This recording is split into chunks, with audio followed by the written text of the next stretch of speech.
Hello बच्चों, selection point के YouTube channel पर आपका बहुत बहुत स्वागत है। आज हम इतिहास की आपके लिए अगली क्लास लेकर के आए हैं। पिछली क्लासों में हमने हड़प्पा सभ्यता के बारे में पढ़ा था। आज हम हड़प्पा सभ्यता के काल निर्धारण के बारे में बात करने जा रहे हैं।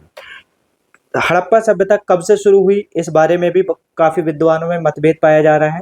ठीक है, और कब इसका अंत हुआ, कैसे इसका अंत हुआ, ये भी एक विवाद का ही विषय है। ठीक है, तो उन्हीं सब विद्वानों के द्वारा दी गई कुछ तिथियों को आज हम यहाँ पर डिस्कस करेंगे। ठीक है, जो पेपर में कई बार पूछ ली जाती हैं। ठीक है, तो बात कर लेते हैं सबसे पहले काल निर्धारण की। ठीक है, तो काल निर्धारण में सबसे पहली बात यह है कि ये एक विवाद का विषय है। ठीक है, और यह सभ्यता आरंभ से ही विकसित रूप में दिखाई देती है। ठीक है, इसका पतन भी आकस्मिक रूप से प्रतीत होता है कि मतलब कोई निश्चित नहीं है कि इसका पतन कब हुआ होगा। ठीक है, ऐसी स्थिति में कुछ भी निश्चित तौर पर नहीं कहा जा सकता है। ठीक है, कि मतलब ये डेफिनेट तरीके से नहीं कहा जा सकता कि ये सभ्यता जो है इस सन में या इस ईस्वी में उदय हुई होगी, फिर इस ईस्वी में आकर के ये खत्म हो गई। ठीक है, इस क्षेत्र में जो सबसे पहला प्रयास मिलता है वो जॉन मार्शल जी का मिलता है, और जॉन मार्शल जी ने 1931 ईस्वी में इस सभ्यता की तिथि को लगभग 3250 ईसा पूर्व से 2750 ईसा पूर्व तक निर्धारित किया है। ठीक है, और भी कई विद्वानों ने इस बारे में अपने मत रखे हैं, उनको हम डिस्कस करते हैं। काल निर्धारण तिथि का चार्ट जो मैंने बनाया उसमें देखते हैं।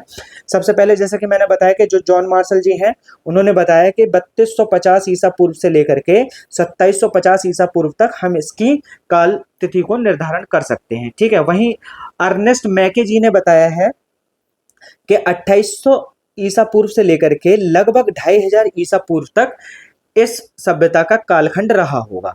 वहीं माधव स्वरूप वत्स जी कहते हैं कि नहीं, 3500 ईसा पूर्व से लेकर के 2700 ईसा पूर्व तक हम इसको मान सकते हैं। वहीं सीजे गौड़ जो कहते हैं वो कहते हैं कि 2300 ईसा पूर्व से लेकर के 1750 ईसा पूर्व तक माना जाना ही क्या है, सही रहेगा। ठीक है, वहीं पर मार्टिमर व्हीलर कहते हैं कि 2500 ईसा पूर्व से लेकर के 1500 ईसा पूर्व तक हम इसके कालखंड को विभक्त कर सकते हैं। ठीक है, वहीं फेयर सर्विसेज कहते हैं कि 2000 ईसा पूर्व से लेकर के 1500 ईसा पूर्व तक। ठीक है, और रेडियो कार्बन से जो हमें तिथि मिलती है, जो कि आधुनिक प्रणाली है किसी भी पुरातत्व विभाग की किसी भी चीज की एज का पता करने के लिए, तो उससे हमें एक सटीक जो है आंकड़ा मिलता है। वो मिलता है हमें 2350 ईसा पूर्व से लेकर के लगभग 1750 ईसा पूर्व तक। ठीक है, तो यही देखो, मैं आपको बता दूं कि जो रेडियो कार्बन वाली है ना, यही सर्वमान्य है। ठीक है, यही क्या है, ये ऑल एक्सेप्टेड है, मतलब इंपॉर्टेंट है ये। ठीक है, तो आप इसको बिल्कुल भी नहीं भूलेंगे। ठीक है, ये बहुत ज्यादा इंपॉर्टेंट है और यही सब जगह मानी जाती है। ठीक है, वहीं हमारी एनसीईआरटी की बुक्स जो कहती हैं वो कहती हैं 2500 ईसा पूर्व से लेकर के और 1800 ईसा पूर्व तक हम सिंधु सभ्यता के कालखंड को मान सकते हैं। ठीक है, डीपी अग्रवाल जी कहते हैं कि 2300 ईसा पूर्व से लेकर के 1700 ईसा पूर्व तक। ठीक है, तो आपको इनमें से दो तो बहुत ज्यादा याद रखनी है। ठीक है, वो है कार्बन, ठीक है, रेडियो कार्बन वाली तिथि, और आपको एनसीईआरटी वाली तिथि। ठीक है, अगर एनसीईआरटी और कार्बन रेडियो कार्बन की तिथि जो है वो एक साथ अगर ऑप्शंस में आ जाती है तो आप रेडियो कार्बन वाले पर क्या करेंगे, टिक करेंगे। ठीक है, तो बढ़ते हैं थोड़ा सा आगे।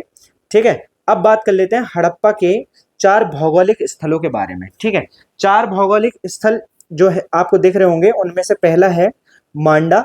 ठीक है, मांडा की खास बात यह है कि यह पूरी हड़प्पा सभ्यता का सबसे उत्तरी स्थल है। क्या है, सबसे उत्तरी स्थल। ठीक है, सबसे उत्तरी स्थल कौन सा है, मांडा है। सबसे उत्तरी स्थल जो है वो मांडा है। ठीक है, और ये जो है, यह स्थल जो है अखनूर जिले में चिनाब नदी के दक्षिण तट पर स्थित है। किस पर स्थित है, चिनाब नदी के दक्षिणी तट पर स्थित है। यह विकसित हड़प्पा सभ्यता का सबसे उत्तरी स्थल है। क्या है, सबसे उत्तरी स्थल है, और इसका जो उत्खनन कराया गया था वो लगभग 1982 ईस्वी में जगपति जोशी और मधुबाला के द्वारा करवाया गया था। मांडा में 3 सांस्कृतिक स्तर हैं। ठीक है, पहला है प्राक सैंधव, फिर है विकसित सैंधव और उत्तर सैंधव। ठीक है, तो आपको क्या याद रखना है कि मांडा जो है वो सबसे उत्तरी स्थल है। वहीं बात करते हैं अगर हम आलमगीरपुर की। ठीक है, तो ये मेरठ जिले में हिंडन नदी के किनारे स्थित है। ठीक है, मतलब हिंडन नदी के तट पर स्थित है। और हिंडन नदी क्या है, वो यमुना की एक सहायक नदी है।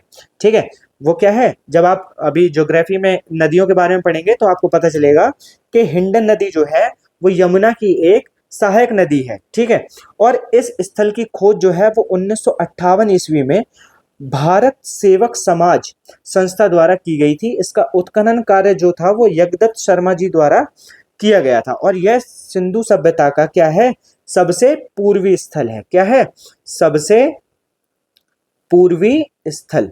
सबसे पूर्वी स्थल कौन सा है, आलमगीरपुर। सबसे पूर्वी स्थल जो है वो कौन सा है सिंधु सभ्यता का, वो है हमारा आलमगीरपुर। बात कर लेते हैं दैमाबाद की।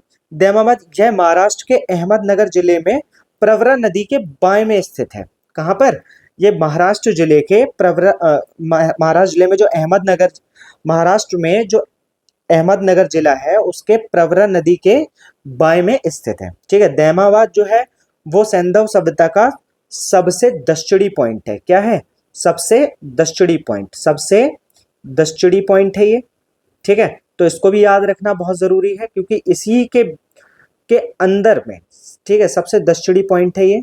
सबसे दक्षिणी स्थल जो है वो कौन सा है हमारा, वो है हमारा दैमाबाद। ठीक है, अब इन्हीं चारों स्थलों को मिलाकर के अगर हम एक रेखा खींचें तो लगभग सभी जो महानगर हैं सिंधु सभ्यता के वो इनके अंदर आ जाएंगे। ठीक है, तो इसीलिए इनको सबसे पूर्वी, सबसे दक्षिणी, सबसे उत्तरी बताया गया है। ठीक है, बात कर लेते हैं। देखिए एक नक्शे के द्वारा अब हम समझेंगे कि आखिरकार कहाँ कहाँ पर स्थित है। तो देखिए ये है हमारा सबसे पश्चिमी सुतकांगेडोर।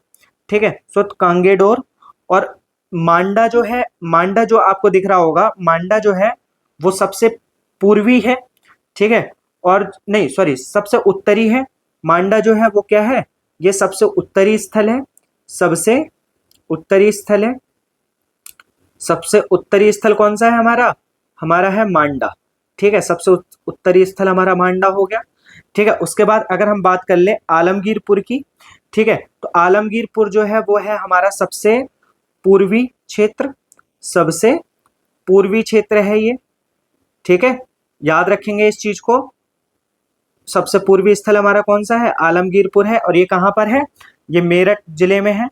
ठीक है, और ये कहाँ पर, किस नदी के किनारे है, हिंडन नदी के किनारे है। किसके, हिंडन नदी के किनारे स्थित है। ठीक है, तो ये कहाँ पर स्थित है, हिंडन नदी के किनारे स्थित है। और हिंडन नदी क्या है, हिंडन नदी हमारी यमुना नदी की क्या है, सहायक नदी है।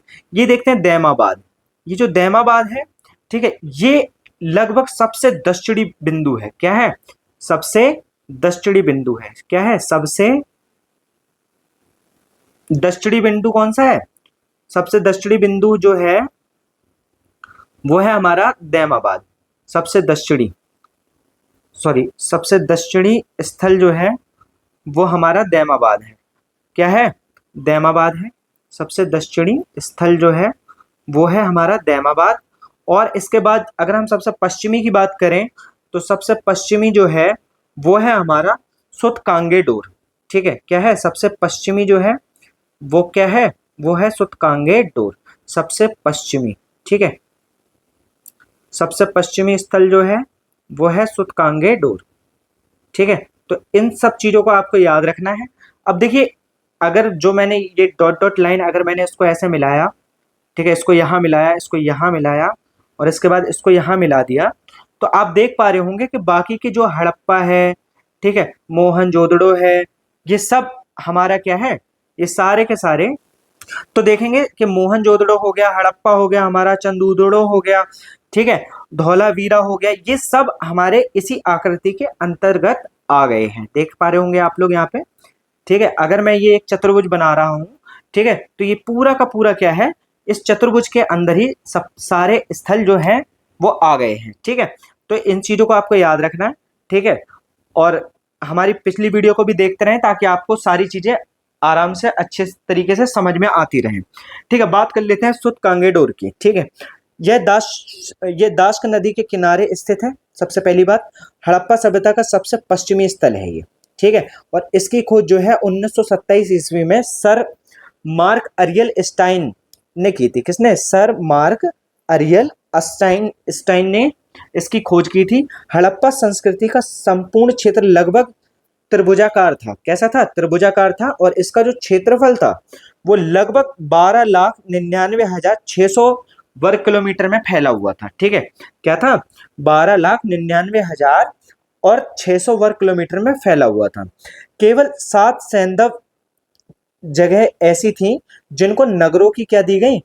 जिनको नगरों की संज्ञा दी गई है, जिनमें क्या है? हड़प्पा है, मोहनजोदड़ो है, चंदहुदड़ो है, ठीक है, थोड़ा टाइपिंग मिस्टेक है यहाँ पे, लोथल है, ठीक है, कालीबंगा है, बनावली है और धौलावीरा है। ठीक है, यही कुछ क्या थे? यही 7 ऐसी जगह थी जिनको महानगर कहा गया है। ठीक है, देखिए आगे बात करते हैं। पंजाब में हड़प्पा और सिंध में मोहनजोदड़ो। और मोहनजोदड़ो को ही हम क्या कहते हैं? मृतकों का टीला कहते हैं। क्या कहते हैं? मृतकों का टीला कहते हैं। अभी ये दोनों कहां पर है? पाकिस्तान में स्थित है। ठीक है, कहां पर स्थित है? पाकिस्तान में स्थित है। और जो एक दूसरे से लगभग 483 किलोमीटर की दूरी पर स्थित हैं और इन्हें सिंधु नदी के द्वारा जोड़ा गया है। इन्हें किससे जोड़ा गया है? इन्हें सिंधु नदी के द्वारा जोड़ा गया है। ठीक है, तो बात कर ली हमने यहाँ पे। हमने यहाँ पे क्या देखा कि पंजाब में जो हड़प्पा है और सिंध में जो मोहनजोदड़ो है वो अब कहाँ पर है? पाकिस्तान में स्थित है। ठीक है, और जो एक दूसरे से लगभग 483 किलोमीटर की दूरी पर स्थित है। ठीक है, कहाँ पर स्थित है? 483 किलोमीटर की दूरी पर स्थित है। ठीक है, और इन्हें किससे जोड़ा जाता है? इन्हें सिंधु नदी से जोड़ा जाता है। चलिए आगे देख लेते हैं। अब बात कर लेते हैं यहाँ की नगर योजनाओं के बारे में। नगर योजना कैसी थी, नगर संरचना कैसी थी? तो मैं आपको पहले ही बता दूं कि हड़प्पा संस्कृति की जो नगर थे वो हमेशा से एक बहुत ही अच्छे ढंग से बसाए गए थे। ठीक है, अब इनके बारे में हम थोड़ा सा आगे जानते हैं। हड़प्पा संस्कृति की प्रमुख विशेषता इसकी नगर नियोजन प्रणाली थी। क्या थी? नगर नियोजन प्रणाली जो थी वो इसकी हमेशा से विशेष रही है। हड़प्पा और मोहनजोदड़ो दोनों नगरों में के अपने अपने क्या होते थे? अपने अपने दुर्ग होते थे। अपने अपने दुर्ग मतलब अपने अपने किले होते थे, जहां पर शासक वर्ग रहते थे, मतलब जो इन पे राज करते थे वो यहाँ पर रहते थे। नगरों में बने भवनों के बारे में विशिष्ट बात ये थी कि ये जाल के फॉर्म में बने हुए थे, एक ग्रिड फॉर्म में बने हुए थे, व्यवस्थित थे। ठीक है, सड़कें एक दूसरे को समकोण पर काटती थी। क्या काटती थी? समकोण बनाती हुई काटती थी। और जो नगर थे वो अनेक खंडों में कैसे थे? विभक्त थे। ठीक है, जो नगर थे वो अनेक खंडों में विभक्त थे और सड़कें जो थी वो लगभग एक दूसरे को समकोण पर काटते हुए चौराहा बनाती थी। क्या बनाती थी? चौराहा बनाती थी। ठीक है, घरों का निर्माण एक सीध में सड़कों के किनारे व्यवस्थित रूप से किया जाता था। ठीक है, तो सड़कों का जो घरों का निर्माण था वो एक सीध में किया जाता था और सड़कों के किनारे किया जाता था, वो भी व्यवस्थित रूप से। दरवाजे और खिड़कियां सड़क की ओर ना खुल करके पीछे की ओर खुलती थी। कहाँ पे खुलती थी? पीछे की ओर खुलती थी। और भवन 2 मंजिला भी हुआ करते थे। क्या होते थे? घरों के जो भवन होते थे वो 2 मंजिले भी होते थे और घरों में कई कमरे होते थे। रसोई घर होता था, स्नानागार होता था और बीच में आंगन की व्यवस्था होती थी। क्या होती थी? आंगन की व्यवस्था होती थी। ठीक है, तो हमने देखा क्या कि आंगन की व्यवस्था भी यहाँ पर होती थी। ठीक है, बात कर लेते हैं कुछ विशेष पॉइंटों पर। जैसे मोहनजोदड़ो का जो सबसे महत्वपूर्ण स्थल है वो इसका विशाल स्नानागार जो इसमें मिला है। ठीक है, और ये लगभग 11.88 मीटर लंबा है और 7.01 मीटर चौड़ा तथा 2 मीटर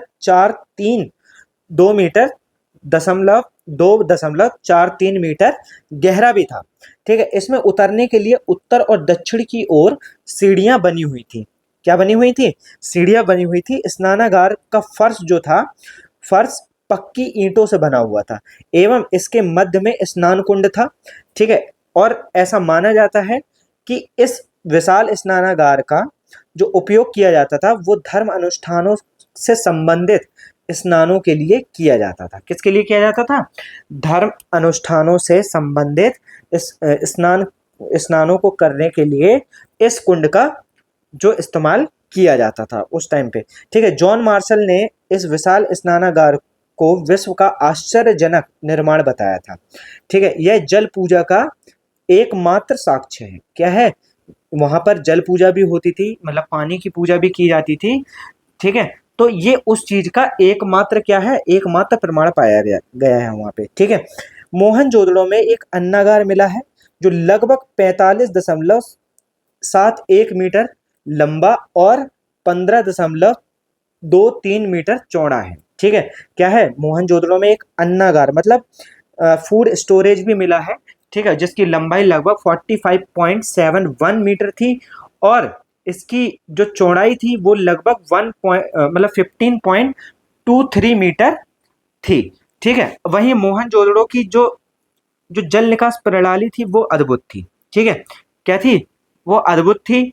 लगभग सभी नगरों के प्रत्येक छोटे या बड़े मकानों के प्रांगणों में स्नानागार होते थे। मतलब जो मोहनजोदड़ो है इसके जितने भी घर बने हुए थे इस नगर में, वहां पर सब जगह स्नानागार मतलब बाथरूम्स हुआ करते थे। ठीक है, और हड़प्पा के जो दुर्ग में 6 अन्नागार मिले हैं।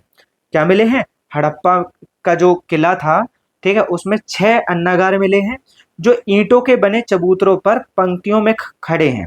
ठीक है, प्रत्येक अन्नागार जो है, प्रत्येक जो फूड स्टोरेज है, ठीक है, वो लगभग 15.23 मीटर लंबा और 6.09 मीटर चौड़ा है।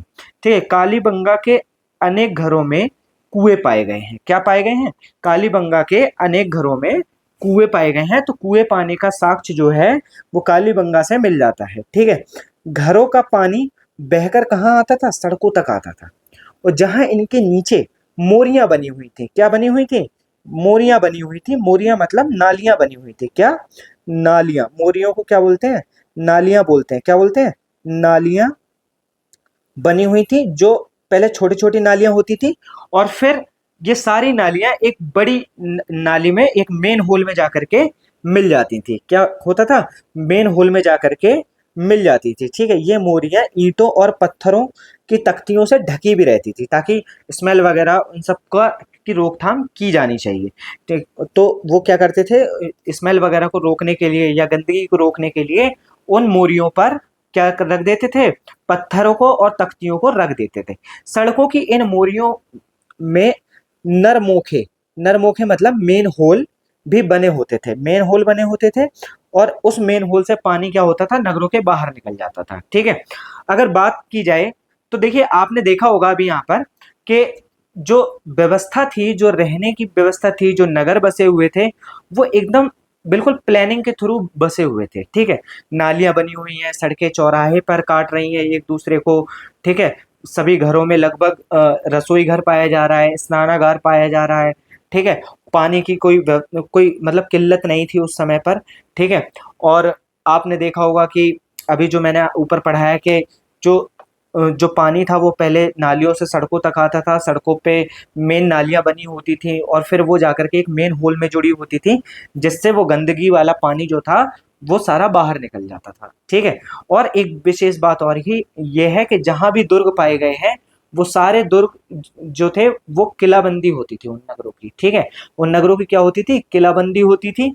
ठीक, और उस किलाबंदी के अंदर पूरा नगर बसा होता था। ठीक है, ये चीजें भी वहां पर पाई गई हैं। ठीक है, तो आगे देख लेते हैं, आगे बात करेंगे कृषि की। तो कृषि में अगर हम बात करें तो अभी तो फिलहाल जो सिंधु क्षेत्र है यहाँ पर बारिश बहुत कम होती है। ठीक है, इसलिए यह प्रदेश अब उतना उपजाऊ नहीं रहा है। ठीक है, जो कि हमारी पहली लाइन कहती है। ठीक है, लेकिन यहाँ के समृद्ध देहातों और नगरों को देखने से ज्ञात होता है कि प्राचीन काल में यह जो क्षेत्र था वो अत्यधिक उपजाऊ था। कैसा था, अत्यधिक उपजाऊ था, बहुत ज्यादा, मतलब यहाँ पर खेती के लिए अनुकूल परिस्थितियां थी। ठीक है, गांव की रक्षा के लिए खड़ी की गई पक्की दीवारों की से स्पष्ट होता है कि प्रत्येक वर्ष लगभग बाढ़ आया करती थी यहाँ पर।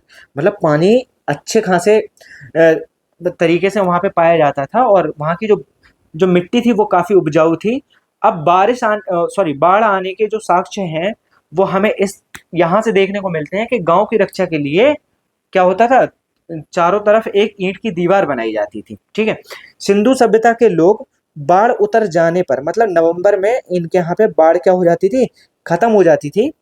तो बाढ़ वाले मैदान में क्या बो देते थे, बीज बो देते थे। ठीक है, और अगली बाढ़ आने से पहले मतलब अप्रैल महीने में जब बरसात शुरू होती थी तो यहाँ पर बाढ़ आनी शुरू हो जाती थी। तो उस टाइम पे ये गेहूं और जौ की फसलें क्या कर लेते थे, यहाँ पे जौ होगा, ठीक है, जौ, ठीक है, जौ की फसल काट लिया करते थे, ठीक है।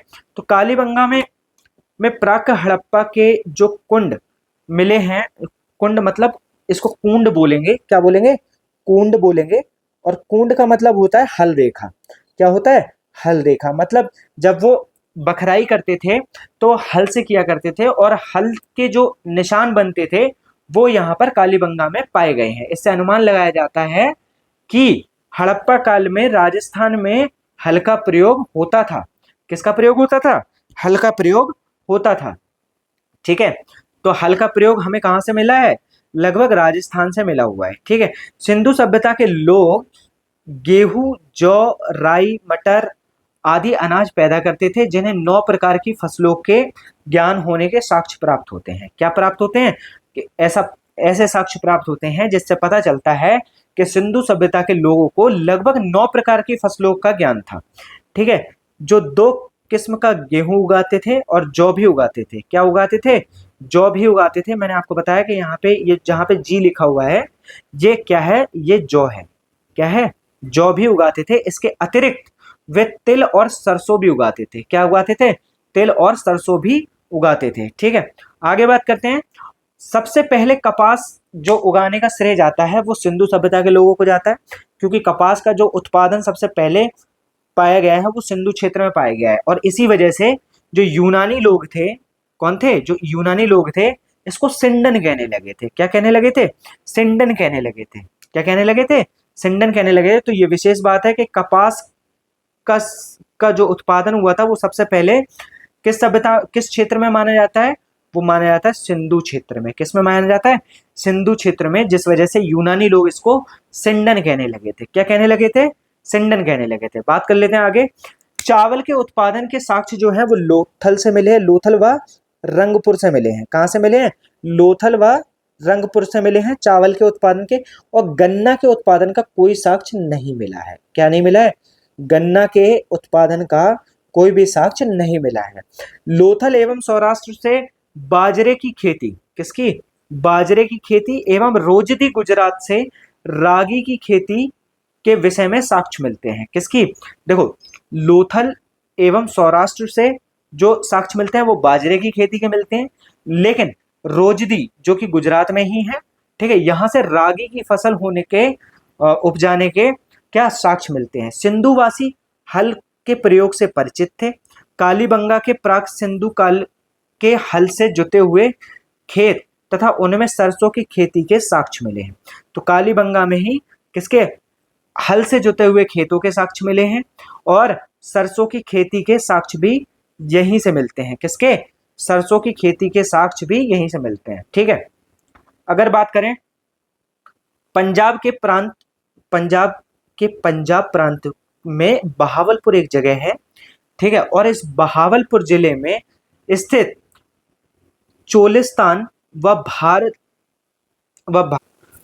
तो बहावलपुर जिले में स्थित जो चेलिस्तान है, ठीक है, चेलिस्तान है, वह भारत के हरियाणा राज्य के फतेहाबाद जिले में, मतलब हरियाणा राज्य के फतेहाबाद जिले में स्थित बनावली जो है वहां से मिट्टी का खिलौना मिला है जो कि हल की शेप का है।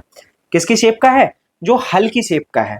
मतलब वो हल हल जो जैसे खेतों में जुताई होती है, ठीक है, उसके शेप का बना हुआ है, ठीक है। तो देखिए ये सब चीजें थी। आज कृषि तक हमने हड़प्पा सभ्यता को समझ लिया है, ठीक है। और आज हमारी वीडियो में बस इतना ही था, ठीक है। आप इस वीडियो को बार बार देखें, अपने दोस्तों तक पहुंचाएं, इसको शेयर करें और हमारे चैनल को सब्सक्राइब करें।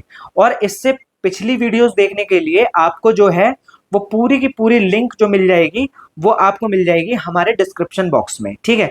और देखिए आपको अगर किसी भी टॉपिक पर हमसे वीडियो चाहिए या आपको कोई टॉपिक समझ में नहीं आ रहा है तो आप कमेंट करके एक बार हमारे कमेंट बॉक्स में बता दीजिए, फिर मैं क्या करूंगा उसी टॉपिक को लेकर के एक वीडियो बना दूंगा, ठीक है, जिससे क्या होगा आपको समझने में थोड़ा सा आसानी हो जाएगी, ठीक है। तो आज के लिए हमारी वीडियो में बस इतना ही था, ठीक है। हड़प्पा संस्कृति के बारे में आज हमने बहुत कुछ जाना है, मैप पे भी हमने थोड़ा सा वर्क किया है, ठीक है। ऐसी ही कुछ और वीडियोस पाने के लिए आप हमारे चैनल को सब्सक्राइब कर लें, बेल आइकन को दबा लें ताकि आपसे कोई भी नोटिफिकेशन जो है वो छूट ना जाए। ठीक है, अब हम मिलेंगे कल आपसे एक नई वीडियो के साथ। ठीक है, तब तक अपना ध्यान रखें, पढ़ते रहें, खुश रहें। धन्यवाद।